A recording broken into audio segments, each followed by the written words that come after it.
essas filmagens, né? E me ajudou a sair de lá. Paulo. Fechou as portas, entendeu? Vera e João também estão com a vida suspensa. Foram 8 anos construindo a tão sonhada casa e o comércio no bairro Parque da Cachoeira, em Brumadinho.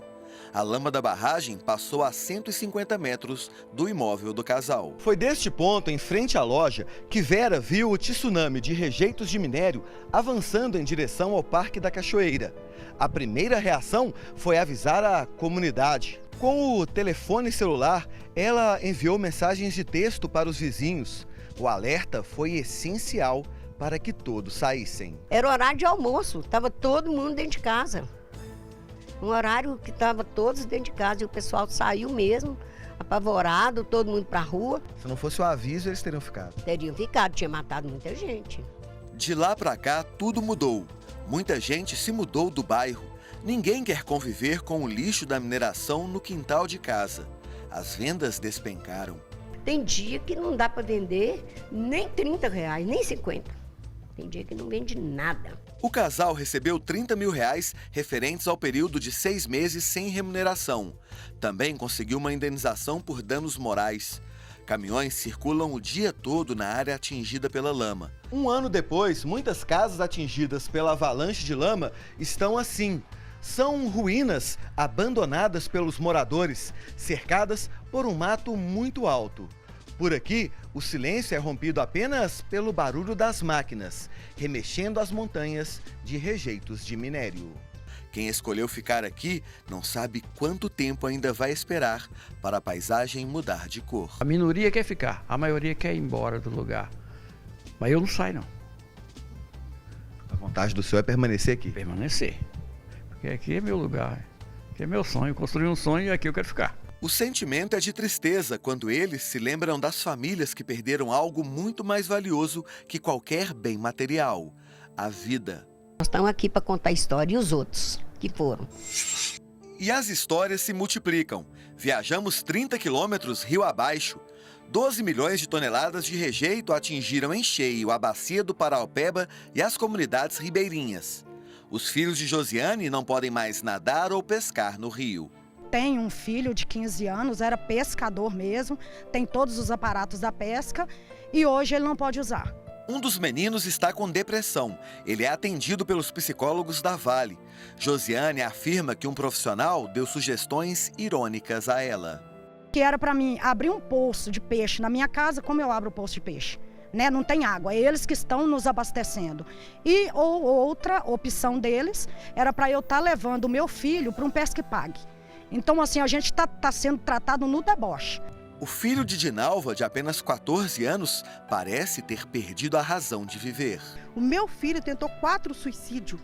4 suicídios, meu filho de 14 anos. Que ele virou para mim e falou: mãe, vamos embora daqui. Pegou as varas dele, o molinete, quebrou tudo e falou: mãe, vamos embora daqui. Fazer o que aqui agora? E o restante da família dela enfrenta outros problemas de saúde. A minha filha está grávida de 4 meses. Quando toma banho, enche de bolinha com a água potável que a Vale fornece. O meu genro atravessa essa balsa aqui todos os dias para trabalhar. Tá todo cheio de ferida no corpo. A balsa é particular e os moradores do residencial Femig, em São Joaquim de Bicas, atravessam o rio Paraopeba para acessar o bairro Citrolândia, já em Betim. As margens do rio ainda estão cobertas pelos rejeitos da barragem. Ian, de 6 anos, caiu no barro no mês passado. Irritou a pele dele toda e o olho dele ficou vermelho. Agora tá melhor, né? Mas a mãe dele preocupou muito. As manchas também apareceram em Sirlene e já se tornaram feridas. Ela mora a 100 metros do rio e num dia de chuva forte, a água subiu. Quando foi de madrugada, eu tive que ligar para minha vizinha, pedir ela para me socorrer, porque eu fui para o hospital em grito.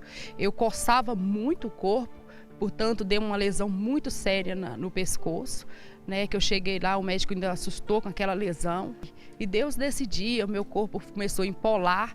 Teve dias que eu achei que eu ia morrer, que eu não ia aguentar. Ela fez exames e uma médica teria dito que o ideal seria viver longe do rio, pelo menos por um tempo. Sem condições de sair de casa, Sirlene vive momentos de desespero. Meu esposo, às vezes, tendo que me segurar para mim não coçar. Já pensei muitas vezes até em suicídio. Pular dentro do rio, acabar com isso, porque não está sendo fácil para mim. viver da maneira que estou vivendo, porque sempre fui uma pessoa saudável, nunca tive problema de pele. A Vale instalou tanques e leva água potável para a comunidade uma vez por semana. Apesar de ter lama no quintal de casa, Sirlene não foi incluída em nenhum programa de indenização e recorreu à justiça para ter esse direito. O processo dela é um entre os 2.779 que chegaram ao Fórum de Brumadinho após o rompimento, todos ligados diretamente às consequências da tragédia. Ações de curatela, ações de guarda, já que o rompimento ocasionou a morte de várias pessoas que eram, pais de família, mães de família, arrimos de família. Várias crianças ficaram órfãs de pai ou de mãe, ou de pai e mãe. Então, ações de guarda, ações de declaração de morte. Então, demandas de várias naturezas foram intentadas. A titular da primeira vara é a juíza Perla Saliba Brito. Ela está em Brumadinho há 7 anos e viu a rotina de trabalho virar ao avesso depois da tragédia. Naquela sexta-feira, Perla estava escalada para o único plantão do ano. O trabalho só começaria às 6 da noite, mas teve que ser adiantado. As notícias foram começando a chegar, as pessoas ficaram em pânico e aí a gente teve que suspender o expediente e os funcionários foram embora. Então a gente ficou aqui em regime de plantão mesmo, desde a notícia da tragédia que havia ocorrido. Já no sábado, dia seguinte ao desastre, Perla bloqueou 5 bilhões de reais da Vale. No domingo, um novo pedido dobrou a conta e mais 5 bilhões foram bloqueados. Em menos de uma semana, foi decretada a prisão de 5 engenheiros responsáveis pelo laudo que garantia a estabilidade da barragem. Várias medidas urgentes tiveram que ser adotadas, todas com o carimbo da juíza. Foi o maior desafio da carreira dela em 15 anos de magistratura. Eu tive que me blindar da situação que estava acontecendo para me manter equidistante e tentar me concentrar e focar ali nas demandas que me eram apresentadas. Então, isso foi um desafio muito grande para mim, não só como pessoa, mas notadamente como magistrada. E o desafio de separar o joio do trigo é gigante. No meio de tanta gente vitimada, apareceram as mal-intencionadas. O número de estelionatos envolvendo as questões do rompimento cresceu exorbitantemente. E aí começaram a ser presos em flagrante pessoas que se passavam por vítimas